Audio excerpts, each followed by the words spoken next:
Hello student, आज हम लोग पढ़ेंगे क्लास 12 के चैप्टर 8 इलेक्ट्रोमैग्नेटिक वेव्स के टॉपिक इलेक्ट्रोमैग्नेटिक स्पेक्ट्रम को। ठीक है। तो बहुत समय पहले, यानी कि जो मैक्सवेल ने प्रेडिक्शन किया था एग्जिस्टेंस ऑफ इलेक्ट्रोमैग्नेटिक वेव्स के टाइम, तो उस समय दो ही मतलब एक तरीके से कहा जाए कि सिर्फ एक ही तरीके की हमारे पास इलेक्ट्रोमैग्नेटिक वेव्स थी जो कि हमारे पास पॉसिबल थी, वो थी विजिबल लाइट वेव्स। ठीक है।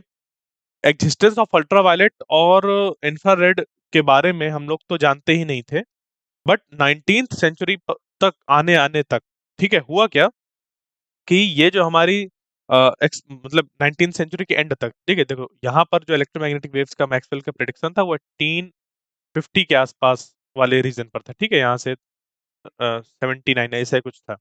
और फिर हार्ट्ज ने एक्सपेरिमेंट किया था लैब में इलेक्ट्रोमैग्नेटिक वेव्स, मार्कोनी ने किया इस तरीके से, और चंद जो हमारे पास बोस थे उन्होंने भी ऐसा किया। तो अब यहाँ पर इस तरीके से ये चीजें इस्टेब्लिश हुई कि इलेक्ट्रोमैग्नेटिक वेव्स हमारी कई तरीके की पॉसिबल हैं। पहले तो यही सिर्फ विजिबल लाइट नोन्स थी, बट फिर अल्ट्रावायलेट, इंफ्रारेड, और आगे 19th सेंचुरी की एंड आते आते, यानी कि 1899 तक आते आते हुआ क्या कि एक्सरेज और गामा रेज, इन सब के बारे में भी हमें जानकारी हुई। तो इन सबको जब हम लोग ने क्या किया, एक सिस्टमेटिक वे में इंक्रीजिंग ऑर्डर ऑफ फ्रीक्वेंसी पर इनको हम लोग ने अरेंज किया, तो कुछ इस तरीके का अरेंजमेंट हम लोग को मिला, और जिसको कि हम लोग क्या कहते हैं, इलेक्ट्रोमैग्नेटिक स्पेक्ट्रम कहते हैं। तो जैसे आप लोग यहाँ पर देख पा रहे हैं कि यहाँ पर ये जो फ्रीक्वेंसी है 10⁻1 से लेकर 10⁻25 तक ऐसे बढ़ती हुई यहाँ पर अरेंज्ड है, और जो वेवलेंथ है वो हमारी 10⁻7 से लेकर 10⁻14 तक ऐसे अरेंज्ड।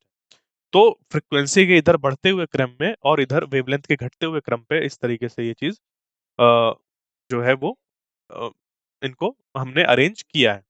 ठीक है।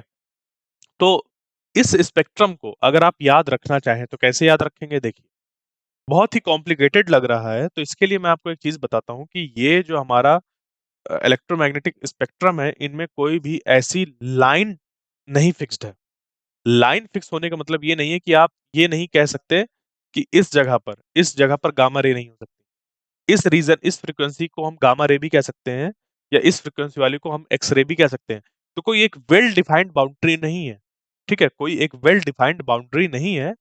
उनकी एनर्जी के बेसिस में सिर्फ हम लोग बोल दिया कि ये एक्स रेज है, ये गामा रेज है। हमारी एक्स रेज यहाँ से लेकर यहाँ तक होती हैं, और जो गामा रेज है वो यहाँ से लेकर यहाँ तक होती है। क्योंकि इनका प्रोडक्शन वगैरह डिफरेंट तरीके से होता है, इस वजह से हम लोग क्या करते हैं, इनको नाम दे देते हैं कि यहाँ से लेकर यहाँ तक एक्सरे और गामा रेज इनकी रेंज है। ओके, समझ पे आई बात। आपने देखिए विबग्योर के बारे में सुना होगा। आपने विबग्योर के बारे में सुना होगा। विबग्योर क्या होता है? हमारा violet, blue, green, yellow, orange और रेड, विबग्योर। ठीक है।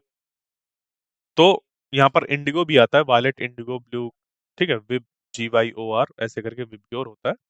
क्योंकि इंडिगो यहाँ पर बहुत कम होता है, तो उसको अलग से नहीं यहाँ पर रिप्रेजेंट किया गया, सिर्फ ऐसे रिप्रेजेंट कर दिया गया। तो विजिबल स्पेक्ट्रम यहाँ पर जो है वो हमारा कैसा है, violet, blue, violet, indigo, blue, green, yellow, orange, red, इस तरीके से। तो इसका जो हम लोग रेंज डिफाइन करते हैं वो डिफाइन करते हैं कहाँ से कहाँ तक, 400 नैनोमीटर से लेकर 700 नैनोमीटर। तो देखो 400 नैनोमीटर छोटा है कि 700 नैनोमीटर? 400 नैनोमीटर छोटा है और 700 नैनोमीटर बड़ा है। तो इसकी वजह से होगा क्या कि इधर की जो फ्रीक्वेंसी है वो ज्यादा होगी एज कंपेयर टू दिस, यानी कि इसकी वजह से अगर हम लोग देखें तो इस जगह पर विजिबल की रेंज में अगर हम लोग ध्यान दें, तो इसके लिए आपको इसको याद रखना होगा कि जो विजिबल हमारा स्पेक्ट्रम है, विजिबल स्पेक्ट्रम, इलेक्ट्रोमैग्नेटिक स्पेक्ट्रम का एक विजिबल स्पेक्ट्रम जो है, छोटा पार्ट जो है, यहाँ पर वायलेट की तरफ वाली जो हमारी वेवलेंथ है वो है 400 नैनोमीटर, और इधर है 700 नैनोमीटर।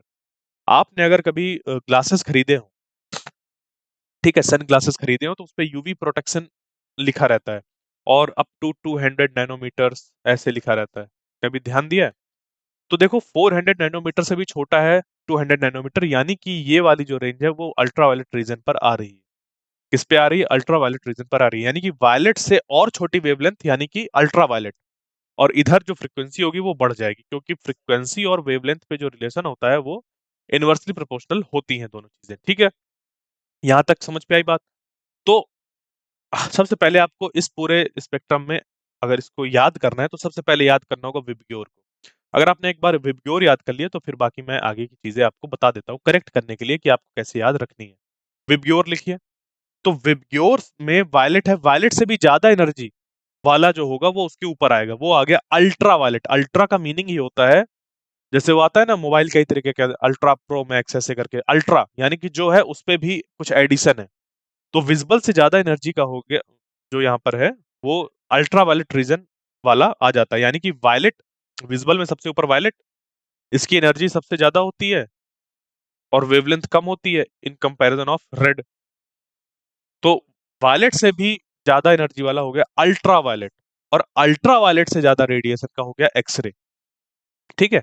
एक्सरे वगैरह आपने सुने होंगे कि मान लीजिए किसी की हड्डी वगैरह टूट जाती है या इंटरनल पार्ट्स को हमें ऑब्जर्व करना होता है तो एक्सरेज का यूज करते हैं, एक्सरे फोटोग्राफी का। तो वहां पर जो यूज होती है ये एक्सरे ही यूज होती है। ठीक है। तो एक्सरे हो गया, और उससे भी ज्यादा एनर्जी की जो होती है गामा रेज, आपने नाम सुना होगा गामा रेज।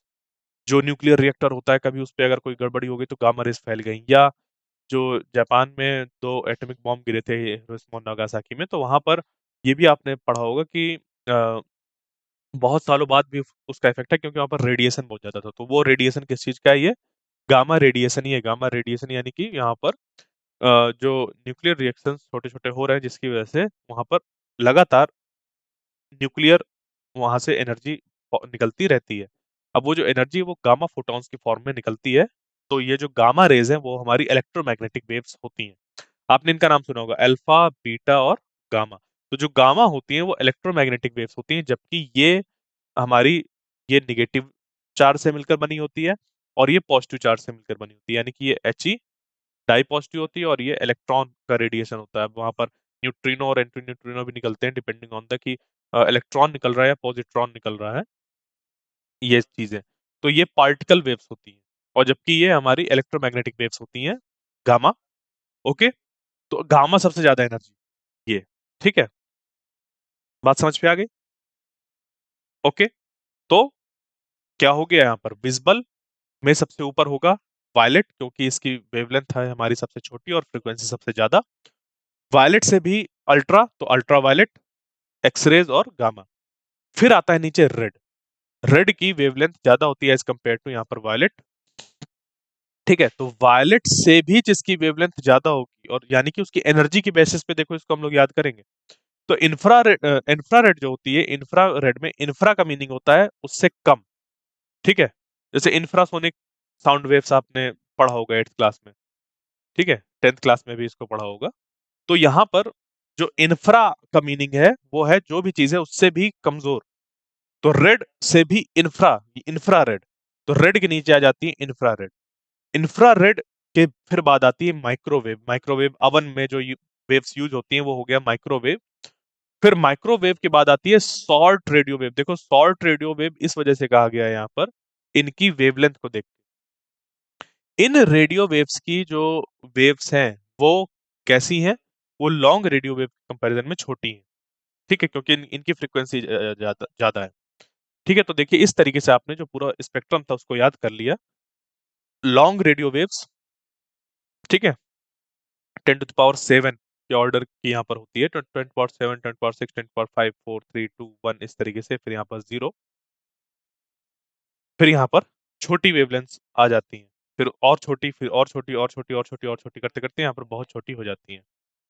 ठीक है। तो इस तरीके से आप यहाँ पर फ्रिक्वेंसी बढ़ रही है तो एनर्जी भी बढ़ रही होगी, इस तरीके से आप इनको याद कर सकते हैं। Long radio waves, am radio यानी कि एम्पलीट्यूड मॉड्यूलेटेड मॉड्यूलेशन रेडियो जो होता है, उनमें ये यहाँ पर वेव्स ऐसे यूज की जाती हैं। ओके। शॉर्ट रेडियो वेव्स के अंदर ही television and FM radios, microwave भी इसी रीजन पर थोड़ा सा लाई करती है। तो ये हमारी कोई वेल डिफाइंड बाउंड्री नहीं होती, बट इस तरीके की वेव्स डिपेंडिंग ऑन द उनका प्रोडक्शन कैसे करते हैं वो अलग अलग होता है हमारा। ठीक है। तो प्रोडक्शन कैसे होता है इसको भी हम लोग आगे चलकर पढ़ेंगे हम लोग। ठीक है। तो ये था हमारा इलेक्ट्रोमैग्नेटिक स्पेक्ट्रम। ठीक है। तो इलेक्ट्रोमैग्नेटिक स्पेक्ट्रम में जो क्लासिफिकेशन है वो किसका? ईएम वेव्स का, अकॉर्डिंग टू द फ्रीक्वेंसी, यानी कि उसके इंक्रीजिंग ऑर्डर पे हम लोग का ऐसा अरेंज्ड है, और decreasing order of wavelength. Wavelength यहाँ पर क्या हो रही है? डिक्रीज हो रही है। इधर जैसे जैसे जाएंगे तो उसकी वैल्यू घटती जाती है। ठीक है। ओके। इस तरीके से हम लोग ने देखा कि जो हमारी फ्रीक्वेंसीज हैं, अलग-अलग तरीके के रेडिएशन की फ्रीक्वेंसी, उनके बेस पे हम लोग जब ऐसा सबको अरेंज कर देते हैं तो उसको इलेक्ट्रोमैग्नेटिक स्पेक्ट्रम हम लोग बोलते हैं। ठीक है? इस पे हमारी radio waves, microwaves, infrared radiation, visible light, ultraviolet, x-rays और गामा रेज़, ये सब इस पे इंक्लूडेड होते हैं। इसको भी मैंने अभी आपको समझा दिया है। तो अब चलते हैं प्रॉपर्टीज ऑफ इलेक्ट्रोमैग्नेटिक वेव्स को पढ़ते हैं यहाँ पर हमारी इस इलेक्ट्रोमैग्नेटिक स्पेक्ट्रम के बेसिस पे। तो देखो, इलेक्ट्रोमैग्नेटिक वेव्स जो होती हैं वो हमारी ट्रांसवर्स वेव्स होती हैं, जिसका मीनिंग कि इनका वाइब्रेशन जो होता है वो perpendicular to the direction of propagation होता है। ठीक है? यानी कि अगर वेव इधर प्रोपगेट कर रही है तो इनका जो वाइब्रेशन होता है वो इसके परपेंडिकुलर डायरेक्शन में होता है, चाहे आप इलेक्ट्रिक फील्ड की बात करिए चाहे मैग्नेटिक फील्ड की बात करिए।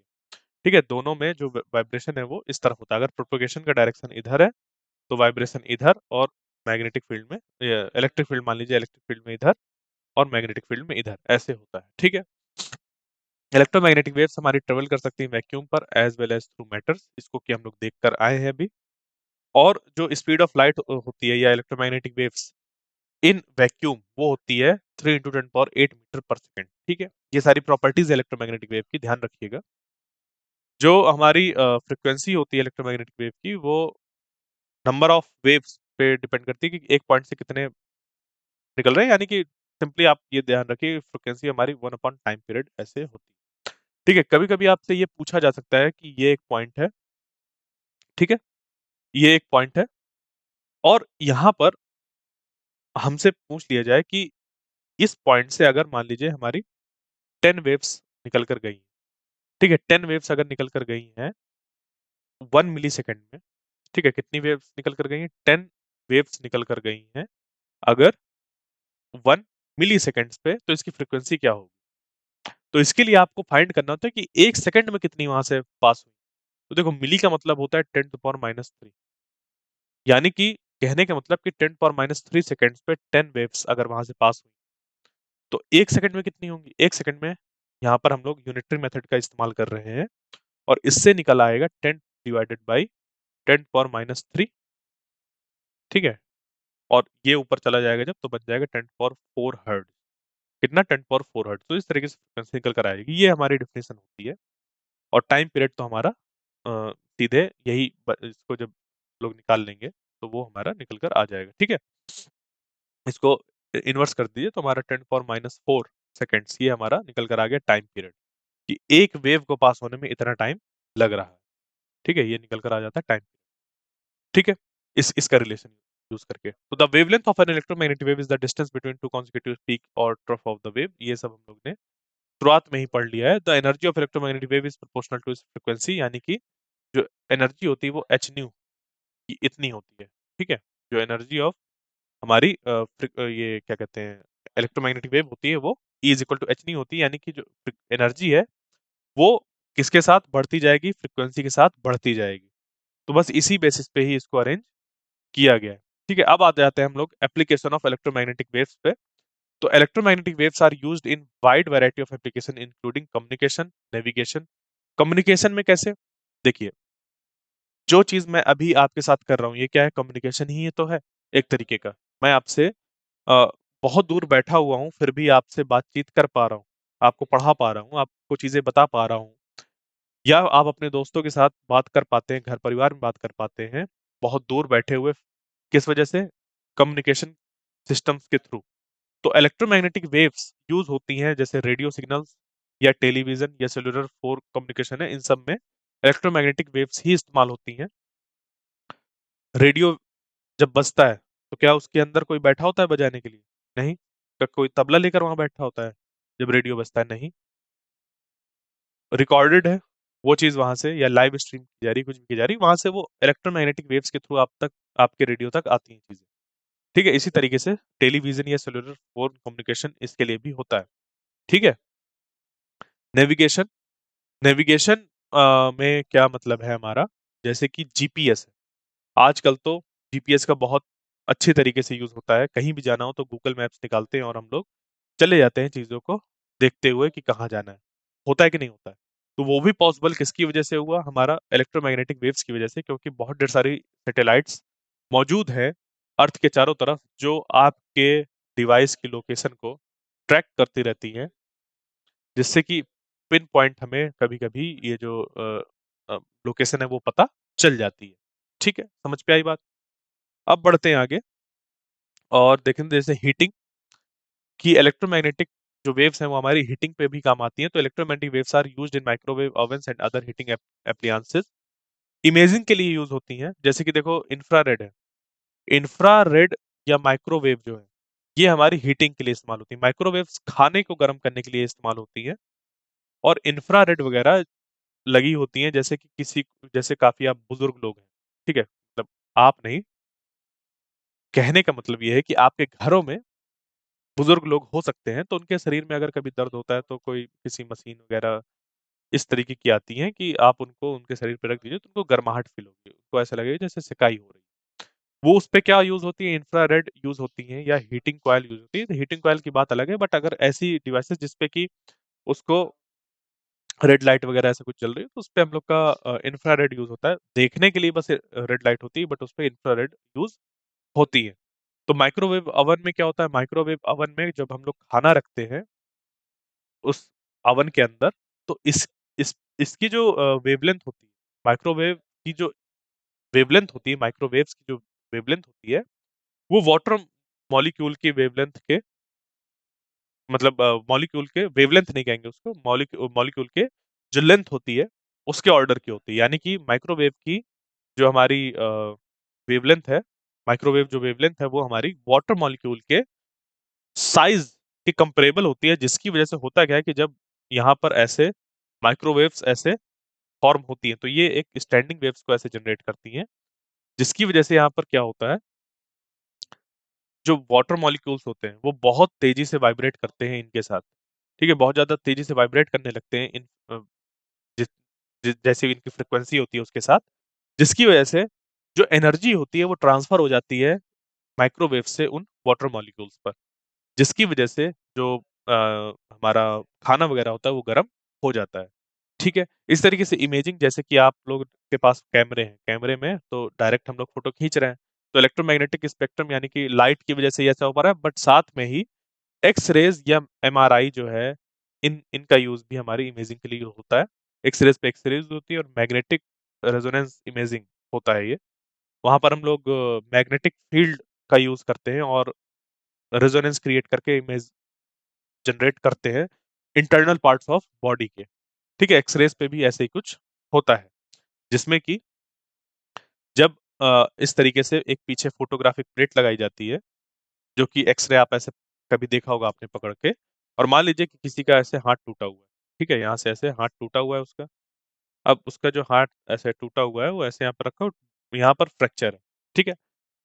तो इस तरफ से जो एक्सरेज है वो फॉल कराई जाती हैं और फॉल होती है किस पे जाकर, ये जो पीछे फोटोग्राफिक प्लेट लगाई जाती है। ठीक है, फोटोग्राफिक शीट जो है उसको जब लगाते हैं पीछे तरफ, ऐसे मान लीजिए लगी हुई है फोटोग्राफिक प्लेट, तो उस प्लेट में क्या होता है, इमेज फॉर्म होती है। कैसे, यहाँ से जो अब लाइट जा रही है, ठीक है, ऐसे मान लीजिए लगाया है, तो इसको मैं साइड से दिखाता हूँ। इसको आपने क्या किया, ऐसे देखा, तो होता क्या है कि यहाँ से जो रेज निकलती है, ठीक है, वो मीडियम पे गई और मीडियम पर जाके यहाँ पर जब हड्डियों के पास पहुंचती हैं, तो जो इनका ऑर्डर होता है और जो हड्डियों का ऑर्डर मतलब उस पे जो उनके मॉलिक्यूल्स हैं उनका जो ऑर्डर होता है वो लगभग सेम हो जाता है। इस वजह से वहां पर डिफ्रैक्शन हो जाता है। क्या हो जाता है, डिफ्रैक्शन, यानी कि वो अपने पाथ से हट जाती हैं। और डिफ्रैक्शन क्या है उसको हम लोग चैप्टर 10 यानी कि वेव ऑप्टिक्स में पढ़ेंगे, बट अभी के लिए आप ऐसे समझ सकते हैं कि वो अपने पाथ से हट जाती हैं, जिसकी वजह से जो हड्डियां होती हैं और जो मांस होता है वो अपना क्या करता है, आप इसको ऐसे समझ सकते हैं बहुत आसानी तरीके से, कि जो मांस होता है उसके थ्रू तो ये पास होकर चली जाती है, ठीक है, उसके थ्रू तो पास होकर चली जाती है, बट जो अंदर बोन्स है, ठीक है, जैसे यहाँ पर दो बोन्स होती है हमारी, रेडियस और अल्ना, तो वो जो बोन्स है, मान लीजिए उनमें से किसी में एक फ्रैक्चर है, तो वो क्या कर देंगे, इसको ब्लॉक कर देंगे, तो यहाँ पर वो चीज एक्सरेज नहीं पहुंच पाएंगे, जिसकी वजह से यहाँ पर जैसे जैसे यहाँ पर पहुंची ये चीजें, तो उसके अकॉर्डिंग यहाँ पर ऐसे ऐसे करते हुए जहां पर ब्लॉक हुआ है वो डार्कर हमारा जो रीजन होता है वो लाइटर रीजन हो जाता है। ठीक है, जहां पर वो नहीं पहुंचती वहां पर लाइटर रीजन हो जाता है, बाकी डार्कर रीजन हो जाता है। ठीक है, बाकी डार्क होता है और जहां पर नहीं पहुंचती वहां पर लाइट हो जाता है। लाइट यानी कि वहां पर पहुंच नहीं पाई तो केमिकल रिएक्शन नहीं होता है और वो वहां पर इमेज फॉर्म नहीं करता। तो इस तरीके से हमारे ये जो एक्सरे है वो वर्क करता है, ठीक है। फिर आते हैं जैसे रेडियो वेव्स है, तो रेडियो वेव्स को जो हम लोग प्रोड्यूस करते हैं तो कैसे प्रोड्यूस करते हैं? देखो, रेडियो वेव्स जो प्रोड्यूस होती हैं वो प्रोड्यूस होती है हमारी accelerated motion of charge in conducting wires. जो एंटीना लगे होते हैं ना बहुत बड़े बड़े रेडियो वगैरह में, हम लोग, अगर आपने देखा हो कभी, जैसे आपका रेडियो सेट है उस पे एक बड़ा सा एंटीना होता था पहले, अब तो वो छोटे एंटीना हो जाते हैं उसके अंदर ही। तब तो रेडियो देखने को भी नहीं मिलते, बट कभी आपने पुराना अगर देखा हो रेडियो तो उसपे बड़े बड़े ऐसे एंटीना निकले रहते थे। और इसी तरीके से यहाँ पर इनको रिसीवर एंटीना कहते थे, और एक इधर होता था ट्रांसमिशन के लिए यहाँ पर एंटीना जो यूज होता था, ट्रांसमिटिंग एंटीना, उसमें भी ऐसी वायर्स होती थी और सर्किट लगा होता था नीचे। अ, तो इस पे चार्जेस को एक्सेलरेट कराया जाता था, ठीक है, ऑसिलेट कराते थे, जिसकी वजह से वो एक्सेलरेटेड मोशन में होते थे और यहाँ से फिर रेडियो वेव्स जनरेट होती थी। तो इसका यूज होता है रेडियो वेव्स में, रेडियो जो हमारा ट्रांसमिशन है उस पे, या टेलीविजन कम्युनिकेशन सिस्टम पे रेडियो वेव्स का यूज होता है। इसकी जो फ्रीक्वेंसी रेंज होती है वो 500 किलो हर्ट्ज से लेकर 1000 मेगा हर्ट्ज तक होती है। इ- ठीक है, इस पे एएम बैंड्स भी आता है। एएम बैंड की ये होती है short band, short wave band, जो यहाँ पर आ रही थी ना शॉर्ट, फिर यहाँ पे एएम बैंड, ठीक है, टीवी वगैरह ऐसा आ रहा था, और एफएम रेडियो बैंड ये सब आ रहे थे। तो इन सब की ऐसे फ्रीक्वेंसी दे दी गई है जिसको कि आप याद कर सकते हैं। तो शॉर्ट वेव बैंड्स हमारी ऐसी है, टीवी वेव ऐसी है, एफएम रेडियो बैंड्स इधर है। ओके। फिर आता है सेलुलर फोन पर जैसे होता है वो हमारा अल्ट्रा हाई फ्रिक्वेंसी बैंड्स होता है वहां पर वॉइस कम्युनिकेशन के लिए। जो सेलुलर फोन है उस पर अल्ट्रा हाई फ्रिक्वेंसी बैंड्स होती है, ठीक है। जो पूरा स्पेक्ट्रम बना था, स्पेक्ट्रम, उस स्पेक्ट्रम के ऊपर वाले पार्ट जो हम होते हैं माइक्रोवेव से नीचे जो होते हैं, ठीक है, इधर माइक्रोवेव इधर इंफ्रारेड, तो माइक्रोवेव से जो नीचे होते हैं उनको अल्ट्रा हाई फ्रिक्वेंसी बैंड्स कहते हैं, ठीक है। बाकी के कंपैरिजन में तो है, बट रेडियो वेव्स की अगर हम बात करें तो उस पे अल्ट्रा हाई फ्रिक्वेंसी वेव्स जो टॉप वाले होते हैं उनको अल्ट्रा हाई फ्रिक्वेंसी बैंड्स कहते हैं, जो कि कम्युनिकेशन सिस्टम में यूज होते हैं, ठीक है। फिर आती है माइक्रोवेव्स, क्योंकि हमारा स्पेक्ट्रम कैसा था, रेडियो वेव्स, फिर माइक्रोवेव्स, फिर इंफ्रारेड, फिर विबग्योर पूरा, फिर अल्ट्रावायलेट, फिर एक्सरेज, फिर गामा, यही था ना। तो रेडियो के बारे में पढ़ लिया, कैसे प्रोड्यूस होती हैं, क्या होता है उनका, कैसे यूज होता है ये सब। अब उसके बाद माइक्रोवेव की बात करते हैं, तो माइक्रोवेव को हम लोग शॉर्ट वेवलेंथ रेडियो वेव्स भी कहते हैं। जो जो इनकी फ्रिक्वेंसी होती है वो गीगाहर्ट्ज की रेंज की होती है, और ये प्रोड्यूस होती हैं by using of small vacuum tubes, जिनको कि हम क्लेस्ट्रॉन या मैग्नेट्रॉन्स या गन डायोड्स इनके नाम से हम लोग जानते हैं। तो ये स्पेशल टाइप वैक्यूम ट्यूब्स होती हैं, यानी कि एक डिवाइस होता है ये, क्लेस्ट्रॉन, मैग्नेट्रॉन्स और गन डायोड्स, ठीक है। गन डायोड यानी कि गन, बंदूक वाला गन नहीं, ये एक डायोड है स्पेशल टाइप का जो कि इन्होंने बनाया था। तो गन डायोड, इनके थ्रू जो माइक्रोवेव से उनको प्रोड्यूस किया जा सकता है। तो due to their short wavelength they are suitable for radar system used in aircraft navigation. तो याद रखिएगा माइक्रोवेव्स कहाँ यूज होती हैं, रडार सिस्टम पे, एयरक्राफ्ट नेविगेशन के लिए। तो देखिए, आपको अब हर एक चीज से, जैसे रेडियो वेव्स, माइक्रोवेव, इंफ्रारेड, यहाँ पर विजिबल, और फिर अल्ट्रावायलेट, एक्सरे, इन सब में क्या याद रखना है हमेशा, कि जो हमारी वेव्स हैं वो कैसे प्रोड्यूस होती हैं, ठीक है। तो ये प्रोड्यूस कैसे होती हैं, क्लेस्ट्रॉन, वॉल्व या मैग्नेट्रॉन, वैक्यूम ट्यूब या गन डायोड्स, इन सब से। फिर उसके बाद इनका यूज कहाँ होता है या डिटेक्ट कैसे करी जाती हैं, तो इनका यूज होता है हमारा जैसे रडार सिस्टम पे, क्योंकि ये शॉर्ट वेवलेंथ होती है, तो एयरक्राफ्ट नेविगेशन वगैरह में यूज होता है रडार, आपने सुना होगा रडार, ठीक है। रेडियो एंड यहाँ पर रडार, ठीक है, ठीक है। रडार सिस्टम जो होता है वो यहाँ पर यूज, रडार में यूज होती है, ठीक है।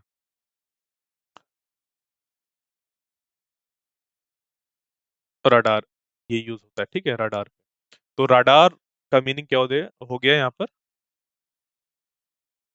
डिटेक्शन एंड रेंजिंग, यहाँ पर रेडियो, ठीक है, रेडियो वेव्स का एक तरीके से यूज हो रहा है यहाँ पर। Radio waves, short radio waves बोल लीजिए चाहे माइक्रोवेव बोल लीजिए, क्योंकि मैंने बताया ना कोई ऐसा स्पेसिफिक हमारा यहाँ पर चीजें डिफाइंड नहीं है, बट माइक्रोवेव्स यूज होती हैं हमारी रडार सिस्टम पे। रडार का मीनिंग हो गया क्या, रेडियो डिटेक्शन एंड रेंजिंग, ठीक है, radio detection detection and ranging, clear, समझ पाई बात। अब चलते हैं आगे। जो राडार है वो हमारा क्या प्रोवाइड करता है, जैसे स्पीड गन्स होती हैं। स्पीड गन्स आपने ऐसे तो अभी नहीं देखी होंगी, बट स्पीड गन्स लगी होती हैं। देखिए कभी अगर आप हाईवे वगैरह में चल रहे हो तो उस पे, जैसे मान लीजिए ऐसे हाईवे है तो इसके ऊपर एक ऐसा लगा रहता है, ठीक है, और यहाँ पर लगी रहती है स्पीड गन्स। तो कोई कार जब बहुत ओवर स्पीडिंग कर रही होती है तो ये क्या करती है, यहाँ से रेडियो सिग्नल्स भेजती हैं, और यहाँ से रेडियो सिग्नल कर जाकर वापस आने में कितना टाइम लग रहा है उसको वो डिटेक्ट करती हैं और बताती हैं कि कितना तेज वो मूव कर रही है कार। ठीक है, वो कार कितना तेज मूव कर रही है, इसको ये लोग इस तरीके से, मतलब थोड़े अमाउंट के लिए, जैसे यहाँ पर एक पोजीशन इन्होंने डिटेक्ट करी और इधर पोजीशन डिटेक्ट करी, और इन दो पोजीशंस को कितने टाइम पर ट्रेवल किया है, इससे हम लोग स्पीड को कैलकुलेट कर लेते हैं। तो या फिर जो आजकल क्रिकेट में आपने देखा होगा कितने किलोमीटर पर आवर की स्पीड से फेंका गया है, या इतने माइल पर आवर की स्पीड से फेंका गया, इतने मीटर पर सेकंड की स्पीड से जो बॉल है उसको फेंकी गई है, बॉलर ने इतनी स्पीड से फेंकी, या छक्का इतनी स्पीड से जा रहा है। तो ये सब जो है वो कैसे पता चलता है हमें, स्पीड गन्स के थ्रू पता चलता है। तो उसके अंदर राडार ही लगे होते हैं, यानी कि माइक्रोवेव ही लगे होते हैं। ठीक है, तो टेनिस वगैरह में इन सब का यूज होता है, या ऑटोमोबाइल्स वगैरह पे भी अब यूज होने लगा है। पुलिस वगैरह के पास भी स्पीड गन्स होती हैं, जो कार मूव कर रही है उसके कि कितनी तेज वो मूव कर रही है उसको पता करने के लिए। ठीक है, साथ ही में जो माइक्रोवेव है वो माइक्रोवेव अवन्स पे यूज होता है, जिसको कि मैं अभी बता चुका हूँ। वो क्या करता है, माइक्रोवेव्स जब माइक्रोवेव अवन में जब हम लोग खाना पुट करते हैं और उस पे हम लोग माइक्रोवेव को ऑन करते हैं, तो माइक्रोवेव्स की जो एनर्जी, मतलब हमारी वेवलेंथ है, वो वाटर मॉलिक्यूल्स के साइज के उस ऑर्डर की होती है। ठीक है, जिसकी वजह से वहां पर एक तरीके से रेजोनेंस होने लगता है, जिसकी वजह से वहां पर जो वाटर मॉलिक्यूल्स है बहुत ज्यादा वाइब्रेट करने लगते हैं। जैसे वाइब्रेट कर रहे होते हैं माइक्रोवेव्स, वैसे ही वाटर मॉलिक्यूल्स भी वाइब्रेट करने लगते हैं, जिसकी वजह से एनर्जी ट्रांसफर हो जाती है, और जो वाटर मॉलिक्यूल्स है वो हीटअप होता है और अपने चारों तरफ के खाने को भी हीटअप कर देता है। ठीक है, तो कोई भी चीज जिसके अंदर वाटर मॉलिक्यूल्स प्रेजेंट नहीं है वो माइक्रोवेव अवन के अंदर गर्म नहीं होती है। ठीक है, वाटर मॉलिक्यूल्स ही सबसे पहले गर्म होते हैं, उन्हीं में एनर्जी आती है और वो अपने बाकी चीजों को फिर डिस्ट्रीब्यूट कर देते हैं। ठीक है, यही रीजन है कि अगर आप एक प्लास्टिक का टुकड़ा अंदर उस पर रख दें या कोई दूसरी चीज रख दें तो माइक्रोवेव सेफ होता है, तो वो हीटअप नहीं होता है। ठीक है, क्लियर?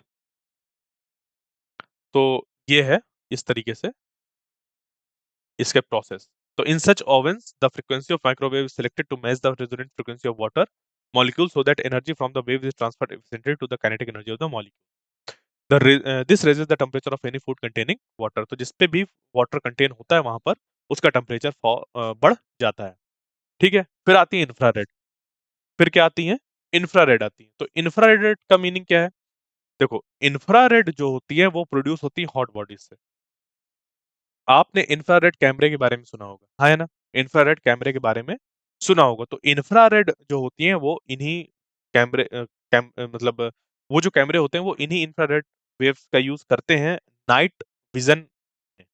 ठीक है, तो वो कैसे करते हैं, क्या करते हैं, इनका प्रोडक्शन कैसे होता है, इन सब चीजों को हम लोग अपने जो नेक्स्ट लेक्चर है उसमें पढ़ेंगे। और इस तरीके से जो अब फिर हमारा नेक्स्ट लेक्चर होगा वो हमारा इस चैप्टर का आखिरी लेक्चर होगा। ओके, तो आई होप जो आपकी चीजें थी वो आपको समझ पे आई होंगी। मिलते हैं नेक्स्ट लेक्चर में, तब तक के लिए थैंक यू।